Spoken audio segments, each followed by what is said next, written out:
ora in onda Potere al Popolo. 5 minuti dopo le 11, secondo round della nostra controinformazione, Sammy Varin, Radio Libertà, e tempo di Qui Parlamento. Qui Parlamento. E per la nostra controinformazione, grazie per essere con noi, al senatore della Lega Gianluca Cantalamessa. Ciao! Ciao Sammy, un saluto a tutte le persone che ci seguono da casa. Perfettamente in controtendenza rispetto a quello che oggi tutti i quotidiani scrivono, la notizia che non c'è sui quotidiani: la Corte europea che ha condannato l'Italia a porre in essere strategie per fare fronte alla famosa terra dei fuochi. Quante volte l'abbiamo sentita nominare quell'area tra le province di Caserta e Napoli, diventata famosa per la serie Gomorra, dove la criminalità ha sversato tonnellate di rifiuti tossici che hanno provocato la morte di decine e decine di persone. È arrivata la condanna della Corte europea dopo qualche annetto, Cantalamessa, un argomento che tu hai portato avanti tante volte, cercando di fare informazione e soprattutto chiaramente gli strali verso chi doveva fare qualcosa e in questi decenni nulla ha fatto. Gianluca. E allora, diciamo che per chi ci segue a casa, Terra dei Fuochi, come dicevi, parliamo del Basso Casertano e dell'Alta Provincia di Napoli, riguarda 40-45 comuni. Nasce per la prima volta questo termine nel 2003 in una relazione di Lega Ambiente e, come dicevi sempre giustamente tu, tutto nasce dall'inquinamento del sottosuolo per sversamento di rifiuti tossici. La Corte europea è intervenuta dopo un ricorso fatto da un privato. Mi viene da dire avviene in maniera più che tardiva, anche perché il governo già sta facendo e ha fatto tanto. Mi piace ricordare che solo meno dell'1% di quell'area, dei terreni agricoli di quell'area, oggi è ancora un problema. Noi abbiamo, con il governo Meloni, c'è un progetto che, diciamo, il nome è già indicativo perché parla da Terra dei Fuochi a Giardino d'Europa, perché ricordiamo che è un'area da un punto di vista agroalimentare che dà delle eccellenze, pensiamo solo alla mozzarella piuttosto che a tante altre primizie di quella zona. E, al di là di quello che il governo sta facendo, esistono delle responsabilità ben precise della Regione Campania e mi piace ricordare che la Regione Campania, tranne 5 anni con la giunta Caldoro, negli ultimi 30 anni ha sempre governato il PD.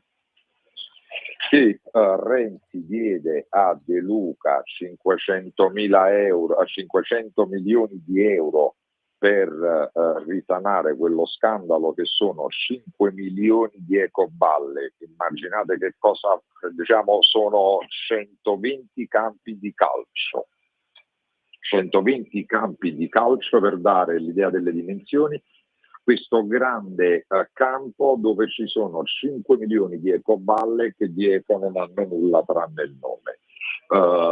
Il governo Renzi stanziò quel finanziamento, a distanza di 9 anni, su 5 milioni di ecoballe ce ne sono ancora 4 milioni.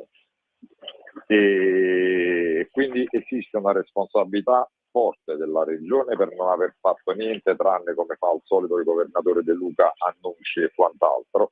E poi c'è un altro lato della sinistra, penso, voglio dire, a Saviano, che non perdono occasione di lucrare su queste cose e trasmettere della realtà che non sono neanche più così, perché ripeto, tanto è stato fatto, esistono dei contratti di sviluppo, esiste, diciamo, tutto quello che ha fatto il governo Meloni anche per volontà e fortemente la volontà della Lega su Caivano, che rientra nel triangolo della morte. Quindi bene l'attenzione dell'Europa, un po' tardiva secondo me, anche perché il governo già sta facendo tanto e forse anche di più. E le responsabilità della sinistra sono evidenti e sono agli atti e agli occhi di chi vuol vedere, perché è grave il fatto, per esempio, che, come dicevi, la stampa non abbia proprio dato interesse a questa notizia. E noi naturalmente siamo qui a vostra disposizione, voi che rappresentate il territorio, che siete stati eletti nella Lega proprio per rappresentare questi territori troppo spesso dimenticati. Grazie davvero al senatore della Lega Gianluca Cantalamessa. Buon lavoro Gianluca. Grazie a te, Sammy, un saluto a tutti. Qui Parlamento. Sperando naturalmente che i colleghi giornalisti professionisti riescano a trovare un po' di spazietto sui quotidiani, oltre che le menate di Al Masri e le chat rubate a Fratelli d'Italia, anche a qualcosina di un po' più importante che fa morire tuttora la gente. Il buon mattino rinnovato, Sammy Varin, Potere al Popolo. A quest'ora, lo sapete, riavvolgiamo il nastro della settimana parlando con chi le cose le dice in maniera diversa o va comunque a sfrugugliare notizie che non sempre gli altri quotidiani prendono in considerazione. A quest'ora, ad esempio, c'è lei, Chiara Soldani, buongiorno! Ciao Sammy, buongiorno a te, un saluto a tutti i nostri ascoltatori. Come di consueto a quest'ora zittiamo i social perché quando parla la Soldani ci censurano. Si avvicina il 10 febbraio, già quando sarà il giorno del ricordo per onorare la memoria dei martiri delle foibe, nota invenzione fascista secondo la sinistra, mentre a Monza partono le ronde anti-Maranza, signori. Wey, quando le facevamo noi? No, adesso a Monza le ronde anti-Maranza, mi piacerebbe vederli questi che fanno le ronde, mamma mia, l'ideologia gender, dai, che forse sparisce, qualcosa si sta muovendo, ma bisogna rafforzare il ruolo della donna e dell'uomo senza che la prima, avvolta in un niqab, si rinchiuda nelle ossessioni islamiche di non volere più uscire di casa senza quei veli. E oggi finalmente anche il Corriere si è svegliato e comincia a parlare di quello che accade a Monfalcone, ma anche, mi risulta, in altre grandi e piccole città, cioè che ti arrivano a scuola le ragazzine bardate con il niqab. Che fare? Qui mi fermo e sentiamo dove ci porta. Chiara Soldani, a te. Ti ringrazio Sammy, devo dire che come sempre hai collegato perfettamente un po' tutti gli argomenti di oggi, che sono tanti, sono compositi diversi, ma in un certo senso la riflessione appunto sul velo islamico, con tutta la situazione che torna chiaramente a farci parlare di Monfalcone, con Anna Cisint che è sempre sul pezzo, come si suol dire, ci porta anche a riflettere chiaramente sulle varie contraddizioni, quindi il femminismo imperante che parla di totale emancipazione della donna e poi dei simboli di assoluta sottomissione, soprattutto sulle bambine, cosa oltremodo grave. Facciamo un po' di ordine. Giustamente hai esordito parlando del 10 febbraio, lo ricordiamo praticamente da anni, siamo l'unica radio che poi ha sempre parlato delle foibe e soprattutto del giorno del ricordo, che chiaramente è il 10 febbraio, quindi lo tra virgolette celebreremo ufficialmente lunedì, ma è chiaro che poi la memoria non debba essere relegata ad una data specifica. C'è tutta la polemica dei lampi che non perde occasione chiaramente per ricordarci la propria bassezza umana in primis, perché sul sito appunto dell'Ampi c'è questo post, focandina, definiamo la polemica oltremodo di cattivo gusto, nella quale si dice si faccia verità storica, quindi il 10 febbraio è il giorno del ricordo, ma ricordiamo quanto compiuto dal regime fascista. Mi sembra totalmente inopportuno e soprattutto lo sappiamo, quando si tratta di commemorazioni deve esserci un trasversale rispetto. Chiaramente sono scelte di stile, oltre che evidentemente anche di negazionismo storico, perché lo sappiamo poi la sinistra, l'Ampi in primis, ma non soltanto, in questo è assolutamente maestra. Per quanto riguarda il fenomeno dei cosiddetti Maranza, delle baby gang, i cittadini scendono in campo, come si suol dire, scendono in campo e agiscono concretamente. Il caso di Monza è emblematico, con queste cosiddette ronde anti-Maranza appunto, che fanno un po' eco anche all'iniziativa che si tiene a Treviso, cioè il cosiddetto bar anti-Maranza. Il titolare ha esposto appunto questo cartello nel quale invita a non accedere al suo locale con la classica tenuta, diciamo l'outfit del Maranza, quindi cappellino, tuta, invitando a un decoro, ma soprattutto evidentemente anche ad un'educazione che oggi scarseggia. Cosa succede? Questa iniziativa da parte di Rinascenza, un'organizzazione nazionale volta ad affrontare concretamente i problemi del territorio, si occupa di creare, di reclutare cittadini, possibilmente al di sopra dei 20 anni e magari già con delle esperienze pregresse nel campo appunto del primo soccorso, quindi comunque dei volontari formati, che possano vigilare, proteggere e segnalare situazioni di pericolo. Questa ovviamente è la risposta concreta al fenomeno delle baby gang. E si ribadisce appunto che non si tratti di un movimento politico, non si tratta di militanza, ma di collaborazione e non sostituzione alle forze dell'ordine, che sappiamo insomma essere sempre bersaglio di critiche e non soltanto. Non siamo un gruppo politico né di militanza, ma questa necessità di contrastare il fenomeno giovanile della criminalità chiaramente porta i cittadini anche a agire in maniera, diciamo così, autonoma. A Monza, presidi nella zona della stazione e anche nel centro storico, dove si sono verificati diversi casi di violenza, ma lo sappiamo, Sammy, ne parliamo ogni venerdì, purtroppo sono episodi che si verificano in tutte le nostre città. Il motto è difendere i più deboli e quindi insomma l'iniziativa di Monza io penso che sia estremamente significativa, e complimenti insomma a chi concretamente cerca di dare un proprio contributo. Per quanto riguarda invece un'intervista molto interessante rilasciata al canale Blu Blu, c'è il professore, saggista e giornalista Claudio Risei che parla appunto della crisi dell'uomo. Un'intervista molto molto interessante che invito ovviamente, qualora lo volessero i nostri ascoltatori, a recuperarla, nella quale si trattano dei punti che riguardano un po' la nostra società, questo femminismo che vuole sostituirsi chiaramente alla figura dell'uomo e soprattutto le difficoltà degli uomini anche nel chiedere aiuto.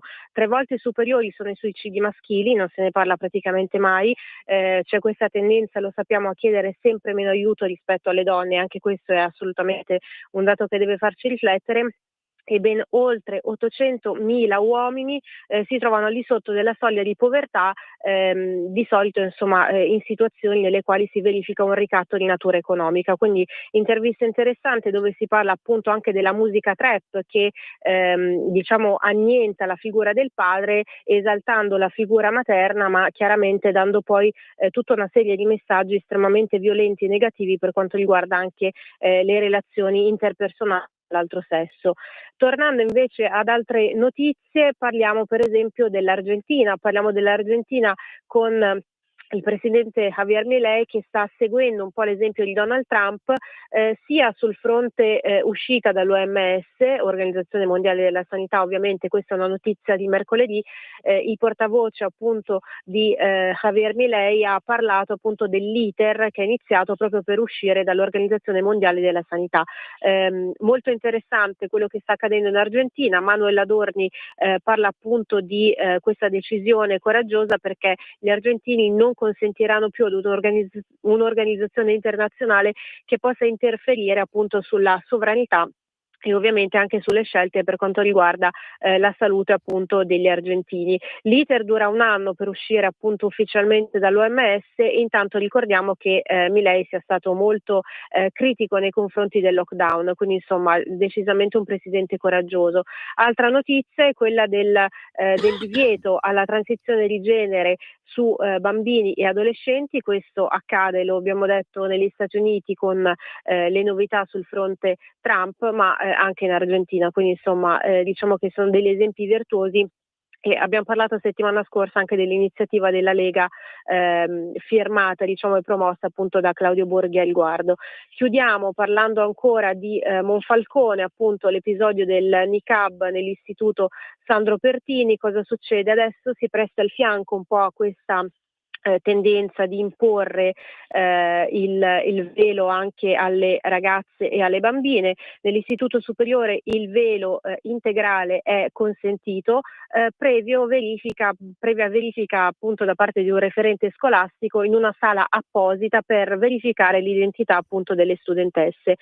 Contrasto ai nostri valori, ovviamente, dice Anna Cisint, presenteremo una mozione, un progetto di legge regionale per vietare l'utilizzo del niqab nei luoghi pubblici a partire dalle scuole.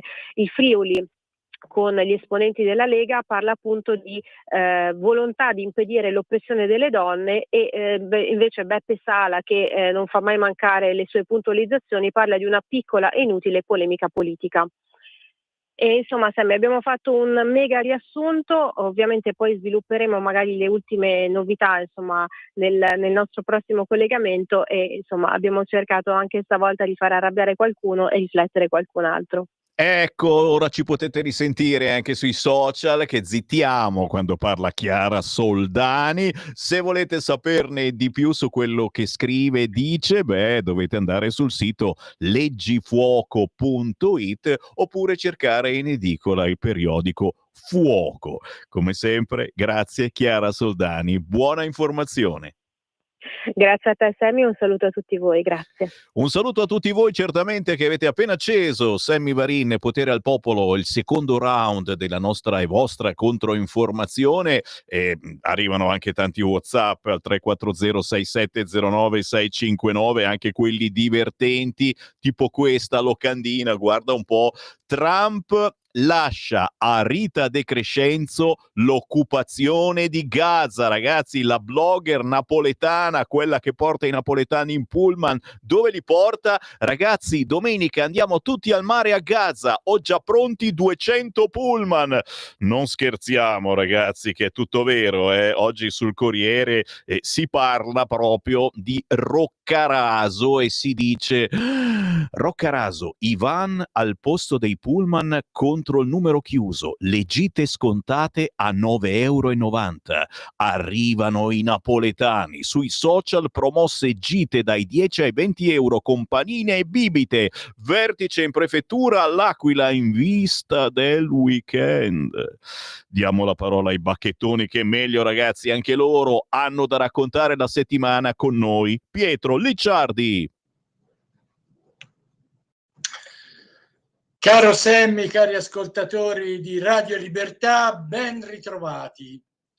Inizio con Matteo Castagna con una interessante spiegazione su cos'è l'analfabetismo funzionale o apatia intellettiva, che in Italia riguarda una buona fetta della popolazione, dato che appena il 35% di chi ha da 16 anni in su legge almeno un libro l'anno e il 27,7% legge un brano al massimo di 10 righe e spesso non ne comprende pienamente il significato.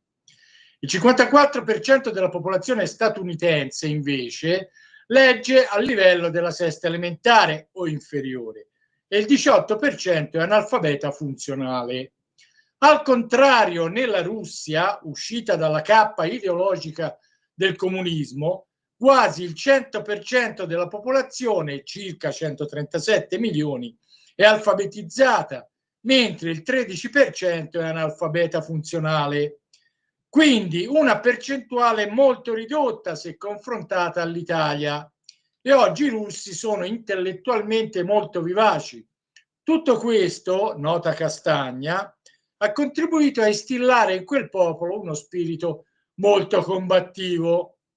Nel corso della perestroica, tutte le forme di dissidenza anticomunista si sono manifestate alla luce del sole e, a partire dai dissidenti di destra, si è creata la corrente ideologica, culturale e politica della destra nazionalista, nostalgica, antiliberale e antioccidentale, da cui è scaturita successivamente l'attuale destra conservatrice russa, che però si è lasciata contaminare dal pensiero di Julius Evola, apprezzato per la sua medesima avversione al regno della quantità, al sistema della democrazia moderna, al degrado spirituale e alla profanità.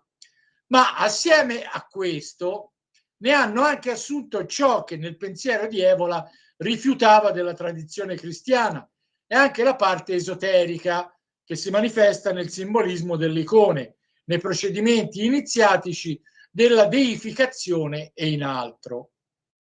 Se questo, noto io, da una parte piace a tanti reazionari di casa nostra, il che spiega il diffuso consenso per Putin e la Russia anche in questo conflitto, dall'altra pone non pochi interrogativi e dubbi su quelli che potranno essere i rapporti domani con la Russia e i russi. Un articolo di Angelica La Rosa prende le mosse dall'attuale crisi delle nostre strutture carcerarie per proporre alcune interessanti soluzioni.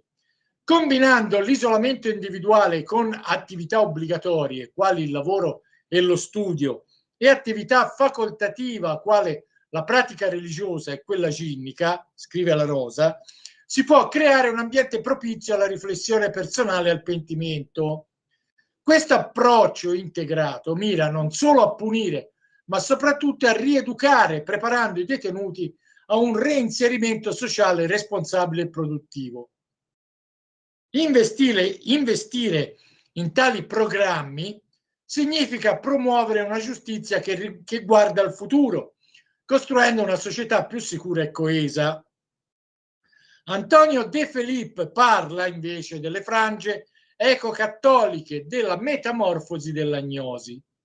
Uno dei più brillanti successi di immagine del mondo ecologista, ambientalista e delle sue derivazioni vegan-animaliste è stato quello di farsi percepire in modo positivo e persino attrattivo da una parte consistente, anche se non maggioritaria, dell'opinione pubblica, complice una visione della natura venata di infantilismo e di superficialità intellettuale e del vincente luogo comunismo riguardo a una indimostrata crisi climatica di origine antropica. Molte persone tendono a comprendere, se non a giustificare, anche le violenze degli attivisti ecologisti che bloccano le strade e vandalizzano opere d'arte ed edifici storici. Queste frange ecocattoliche sembrano però dimenticare che Dio ha creato la natura in funzione dell'uomo e non viceversa, tanto che è possibile rintracciare nell'ideologia green, come in altri casi della dissoluzione contemporanea, una metamorfosi dell'agnosi, portatrice di un odio metafisico e demoniaco per l'uomo in quanto creatura prediletta da Dio. Insomma, leggete l'articolo perché merita.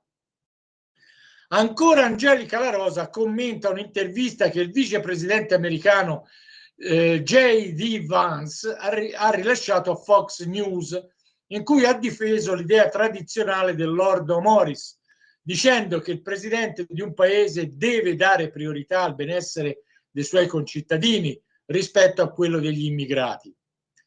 Dice Vance, c'è questo concetto tradizionale che penso sia molto cristiano, tra l'altro, che ami prima la tua famiglia, poi ami il tuo vicino, poi la tua comunità, poi i tuoi concittadini nel tuo paese e solo dopo puoi concentrarti e dare priorità al resto del mondo.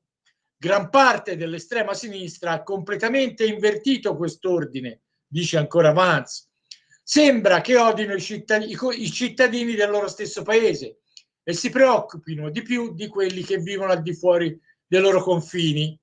Ma non è questo il modo di gestire una società. Lo ricordino certi nostri politici e sedicenti cattolici. Daniele Trabucco ci assicura che non ci sarà un crollo dell'export italiano negli Stati Uniti a causa dei dazi, perché in buona parte si tratta di beni di lusso e cibo che gli americani compreranno ugualmente, anche a prezzo maggiorato, perché un buon Chianti non ha nulla a che spartire con un vino della California, e poi perché i dazi non riguarderanno tutte le merci europee. Del resto Trump guarda giustamente agli interessi del proprio paese, mentre l'imbelle Europa si preoccupa di far rimanere attaccati i tappi di plastica alle bottiglie.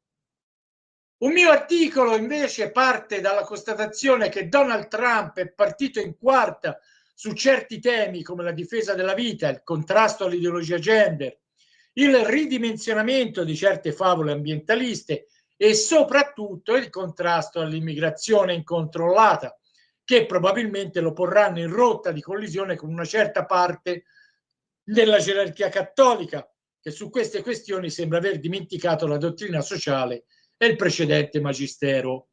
Insomma, certa Chiesa progressista e modernista rischia di perdere un treno sul quale probabilmente salirà quel laicato cattolico militante, preparato e motivato, riconducibile al mondo pro-life, pro-family e all'arcipelago della tradizione. Un mondo cattolico molto solido dottrinalmente, lontano dal neocattolicesimo fluido, liberal, indipendente da logiche clericali, abituato ad essere mal visto dalle gerarchie, dunque cattolicissimo nel pensiero e laicissimo nella libertà di movimento. Del resto, come predisse il beato Monsignor Fulton Sheen, a salvare la Chiesa non saranno i sacerdoti, non saranno i vescovi, ma i laici. Per finire, un'intervista a Eleonora Bonfanti, una ventenne che ha scritto un libro veramente trasgressivo e controcorrente, intitolato Sete d'amore, da comprare su Amazon Libri. Il volume è il racconto della sua esperienza e si rivolge specialmente ai giovani, ma fa un gran bene a tutti, perché parla di femminilità, virilità, amore, castità, paranoie giovanili. Insomma, come dicevo, vera trasgressione controcorrente, roba da fare impallidire tutti quelli che fanno gli influencer, camuffandosi da trasgressivi, ma che di fatto non fanno che sottomettersi alle mode e ai condizionamenti imposti oggi da chi vuole irreggimentare la società per aumentare i propri profitti. E allora, Sete d'amore di Eleonora Bonfanti su Amazon Libri. E con questo, caro Sammy e cari ascoltatori, anche per questa settimana abbiamo terminato la nostra rassegna. Appuntamento a tutti voi a venerdì prossimo. Lo amiamo perché ci offre sempre le cose più buone e naturali. Linea Alberto Acerbis. Buongiorno care amiche, buongiorno cari amici, ascoltatori di Radio Libertà da Alberto Acerbis. Questa mattina voglio parlarvi di una cosa straordinaria, di un momento particolare, di un momento importante per la nostra Italia. Se amiamo l'Italia, dobbiamo amare anche i suoi prodotti, i suoi figli, che alla fine sono i suoi frutti. Siamo in piena raccolta delle olive, stiamo producendo l'olio nuovo, qualcosa di straordinario. La produzione quest'anno è un po' migliore dell'anno scorso, anche il frutto si presenta bene. Quindi a tutti coloro che ci conoscono già, a tutti coloro che vogliono provare l'olio extravergine di oliva Acerbis, la grande offerta è di ricevere 6 bottiglie di olio Acerbis da 1 litro direttamente a casa vostra, chiaramente estrazione a freddo, chiaramente 100% italiano di olive italiane. 6 bottiglie da 1 litro di olio Acerbis a casa vostra, parlo dell'olio novello, 84 euro. Il trasporto è gratuito, chiamate 030 68 44 08 o visitate olioacerbis.com. Grazie. Stai ascoltando Radio Libertà, la tua voce libera, senza filtri né censure, la tua radio.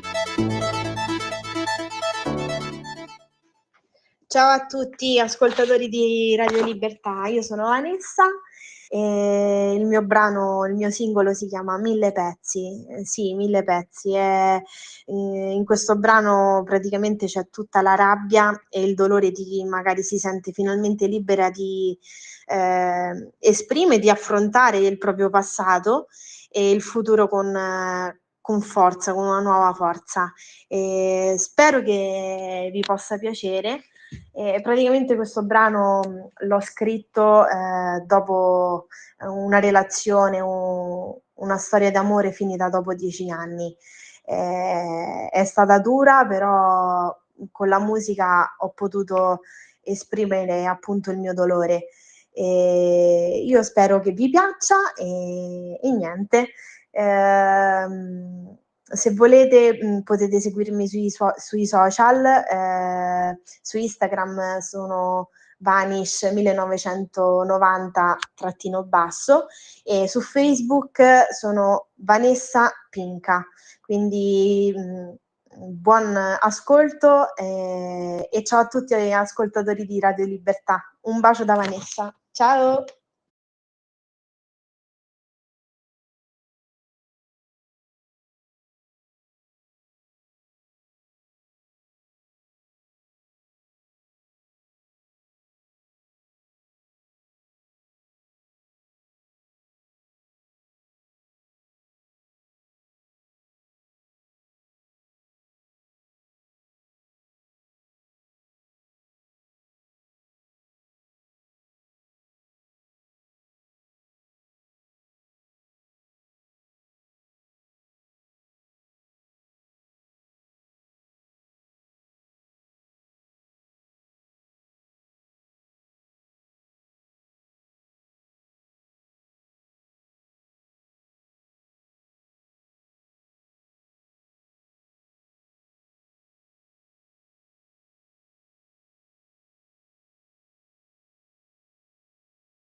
Mille pezzi! E come riduciamo il nostro regista Simone alla fine della mattinata insieme, è vero, gliene facciamo fare di tutti i colori a questo regista, ma è bravissimo, e ringraziamo tutti i nostri tecnici che ci permettono di andare in onda, e voi ascoltatori che siete sempre tostissimi e fate il tifo per noi, per la nostra controinformazione. Abbiamo sentito un pezzo veramente tosto, questa è incazzata nera, diciamolo, ma c'ha ragione, perché quando succedono brutte cose, una scottata d'amore, rimani davvero in mille pezzi. Dove si trova questo artista? Ma naturalmente su tutti gli store digitali, basta scrivere Mille pezzi, Vanessa Di Bona, e salta fuori. Un amore finito dopo 10 anni, la rabbia, il dolore, ma anche la speranza e la forza per ricominciare.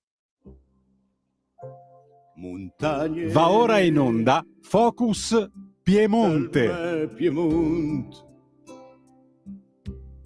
Chi passa in front sta via città. E parlando di territorio, certo, la forza di fare controinformazione, la forza di portare avanti una bella informazione ogni giorno con Sammy Varin. Quando parliamo di territorio entriamo nel focus in varie regioni italiane. Oggi siamo in regione Piemonte e, a proposito ancora una volta di forza, ne abbiamo in linea una di forza. È bella tosta, l'avete sentita come conduttrice su queste frequenze per svariati anni, ora si occupa d'altro, ma è sempre una forza. Abbiamo con noi Sara Garino.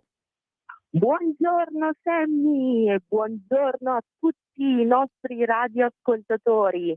Un abbraccio grande grande alla nostra Radio Libertà.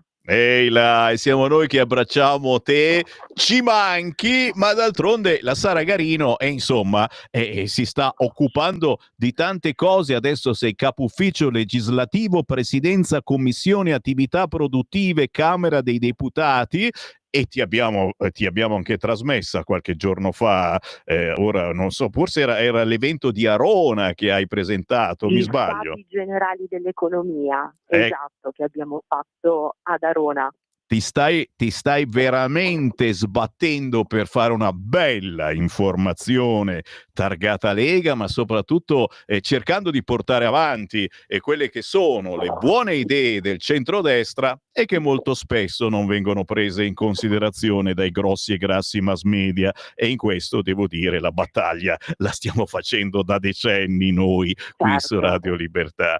Ma Sara Garino, assolutamente, qui Sammy. tu Sempre sei... con il cuore fra la gente. È vero, è vero. E qui tu sei anche in veste però di militante della Lega in Piemonte, ma per questo evento che stiamo inquadrando adesso sul canale 252 del televisore e su tutti i social, sei anche in veste di astrofisico, ok? Perché molti non lo sanno, tra le cose che fa la Sara Garino ha anche questo bellissimo mestiere dell'astrofisico e devo dire quando c'è l'occasione la fai notare come sta cosa, perché c'è un forum a Biella proprio questa sera, venerdì 7 febbraio, che si chiama Space Economy Forum e qui mi zittisco. Voglio sapere tutto perché chi ci segue dalla zona ed è appassionato, ma anche chi non è della zona di Biella, ha un motivo per esserci questa sera, 7 febbraio alle 20:30. Raccontaci, Sara. Esatto, Sammy. Prima di tutto ringraziamo la Lega di Biella per aver organizzato questo importante momento di confronto, di discussione, per farci una chiacchierata incentrata sull'importanza dello spazio. Attenzione però, non come dominio chiaramente entusiasmante, affascinante dal punto di vista scientifico e ovviamente anche poetico e filosofico. Non dimentichiamo che filosofia e scienza sono nate proprio guardando il cielo stellato, ma per far capire al territorio, ai nostri militanti, a tutti quelli che vorranno partecipare, come e quanto lo spazio è fra noi e quanto andare nello spazio sia strategico, cruciale, fondamentale per sviluppare tantissime tecnologie, praticamente tutte le più strategiche, che utilizziamo a terra. Tra l'altro il momento storico, il momento politico è anche molto particolare sotto questo punto di vista. Sono particolarmente entusiasta e felice di poter approcciare il tema da ambedue le declinazioni, sia per aver intrapreso anche un percorso di studi scientifico, sia per il fatto di occuparmene dal punto di vista politico. Perché? Perché l'Italia è in procinto di dotarsi, primo paese europeo, anticipando addirittura la legislazione europea che arriverà in primavera se non in estate, di una legge quadro, una legge nazionale sullo spazio, sulla space economy. Ha fatto un primo iter in commissione attività produttive dove abbiamo svolto un ciclo di audizioni, perché le buone leggi nascono sempre dall'ascolto, quindi l'elemento fondamentale è sempre in primis quello di chiedere, di domandare, di informarsi presso coloro i quali di quel segmento, di quel settore sono in assoluto i protagonisti e gli artefici ogni giorno. Vi dicevo, abbiamo concluso questo primo iter in commissione e presto il provvedimento sarà al vaglio dell'Aula di Montecitorio. Ne parleremo chiaramente stasera, però dato che, come hai giustamente introdotto tu oggi, vogliamo fare questo focus sul Piemonte, ci tengo a sottolineare come e quanto lo spazio Made in Italy abbia parlato e parli piemontese, perché innanzitutto l'Italia è stato il terzo paese al mondo, dopo giganti del calibro dell'ex Unione Sovietica e degli Stati Uniti d'America a lanciare un proprio satellite, peraltro interamente made in Italy, nello spazio. Correva l'anno 1964, nello specifico era il 15 dicembre del 1964, giornata che non a caso è oggi contemplata come giornata nazionale dello spazio, e per opera della grandissima lungimiranza del generale Luigi Broglio, padre dell'astronautica italiana, il nostro paese, come vi dicevo, terzo al mondo, lanciava un proprio dispositivo, il famoso San Marco 1, oltre l'atmosfera terrestre. Che cosa c'entra, vi chiederete, con il Piemonte? C'entra perché Luigi Broglio, pur essendo nato a Mestre, era nativo del Canavese, nella fattispecie di Borgofranco di Ivrea, dove peraltro è anche sepolto, quindi è una delle tante eccellenze del nostro Piemonte e del nostro, con la N maiuscola in questo caso, canavese, perché ho l'onore di essere anch'io canavesana. Tra l'altro, giustamente dicevi, sono militante, sono segretario politico della sezione di Legnie. Come canavesana ci tengo a sottolineare questa chicca, questa eccellenza del nostro territorio, del canavese.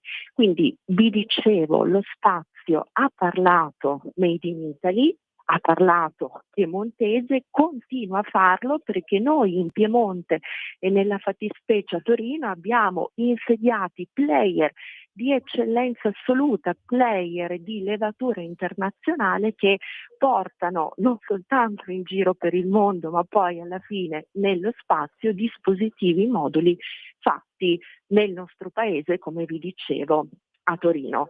Vogliamo menzionarne qualcuno? I più grandi: Thales Alenia Space Italia, che è frutto di una joint venture tra Leonardo e Thales, Leonardo stessa che ha sviluppato e sta sempre più implementando una business unit dedicata allo spazio. Questa non è sita in Piemonte, è sita in Lombardia, però voglio dire ha importante partnership con le sedi di Leonardo che ci sono in Piemonte. Ma attenzione, non solo, non abbiamo unicamente i big player, abbiamo anche una, passami l'espressione, galassia di micro e piccole imprese a vocazione chiaramente artigiana, manifatturiera, che concorrono anch'esse a contribuire con un tassello a quello straordinario mosaico che poi è indispensabile per fare in modo che un modulo spaziale possa realmente partire da Torino, da sotto la Mole, e finire fra le stelle. Su Radio Libertà se ne parla spessissimo. Lo stesso segretario Matteo Salvini, il nostro ministro delle infrastrutture e dei trasporti, vicepresidente del Consiglio, l'ha più volte sottolineato.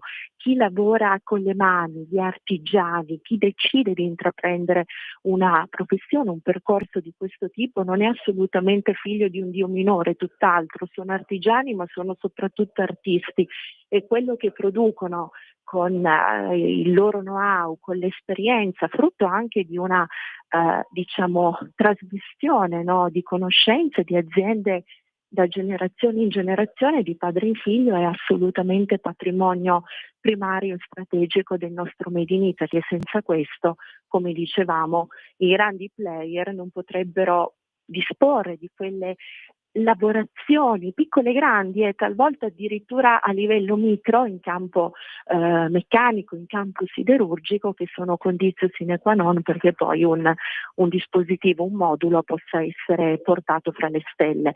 Parleremo di questo, ma parleremo anche di space diplomacy, perché sempre di più nello spazio si sposta e si sposterà l'agone, diciamo, della competizione internazionale. È innegabile il fatto che lo spazio sia anche terreno di, come dire, non voglio dire scontro, ma di proiezione militare degli stati. Del resto, se abbiamo deciso di andare nello spazio, come aveva detto il presidente Kennedy nel 1962, nel corso di quel suo epico discorso alla Rice University di Houston, Lo facciamo perché è difficile, perché rientra nell'anelito dell'essere umano affrontare le sfide, affrontare diciamo le azioni che sono più competitive e sfidanti, ma abbiamo deciso di farlo anche perché chiaramente quello era un terreno di proiezione geopolitica e tecnologica che ha portato poi l'Occidente chiaramente ad attestarsi come player di riferimento nell'ambito della guerra fredda e a vincere la competizione con l'ex Unione Sovietica per quanto concerne la conquista dello spazio e della Luna. Vai, Che vai. dire, Sammy? Vai. Signori, se siete appassionati di spazio è il caso che facciate un messaggino a vostra moglie che questa sera tornate un po' più tardi, perché questa sera alle 20:30 si parla di spazio a Biella presso Città Studi, corso Pella numero 2, con Sara Garino, astrofisico, Stefano Gualandris, consigliere settore aerospaziale e difesa, Ministero Economia, consigliere ASID, Agenzia Spaziale Italiana, moderato da Roberto Simonetti. Cosa aggiungere, Sara, se non appuntamento questa sera ore 20:30, così qualcuno della zona che ti ha sentito più volte anche qui su Radio Libertà ti conosce dal vivo. Assolutamente sì, Sammy. Io le aggiungerei ancora una cosa, la più importante. Vi voglio bene, continuate, continuiamo tutti insieme così, vince la squadra sempre. Grazie a Sara Garino, buon lavoro Sara, ti seguiamo. Grazie Sammy, un abbraccione. A prestissimo, signori. Sara Garino è stata nostra speaker, giornalista su queste frequenze per anni. Adesso lavora un po' più in giù verso Roma, ma giustamente la seguiamo dal punto di vista della comunicazione. Sì, tra poco mi fermo, signori, tra poco mi fermo perché è in arrivo anche il terzo tempo della nostra controinformazione. Di venerdì c'è la musica indipendente. Tra 10 minuti parleremo di buona musica, ma parleremo anche di noi, della radio, perché ormai un conto alla rovescia. Il 20 febbraio al Talent Garden Calabiana di Milano c'è il World Radio Day, la giornata mondiale della radio. Ve ne parliamo tra 10 minuti, ma tra 20 minuti, poco meno, avremo un ospitone di riguardo, Marco Ferradini, il cantante di Teorema, che proprio in queste settimane è uscito con un nuovo album, intervistato da Massimo Moletti. Ma non è finita, alle 12:30 in studio 3 personaggi, uno più interessante dell'altro. Tra l'altro avremo l'assessore alla cultura del comune di Veduggio in Brianza, un volto molto conosciuto all'interno della Lega, Valentina Besana, ma anche la giovane artista Chiara Scordamaglia, in arte Chiari, con Marco Perego, che è conosciutissimo in tutti gli ambienti musicali. Ci fermiamo, certo. Simone, dove vai? Vuoi andare via? No, rimani con noi ancora in regia, con tante grazie da Sammy Varin. Torniamo tra poco.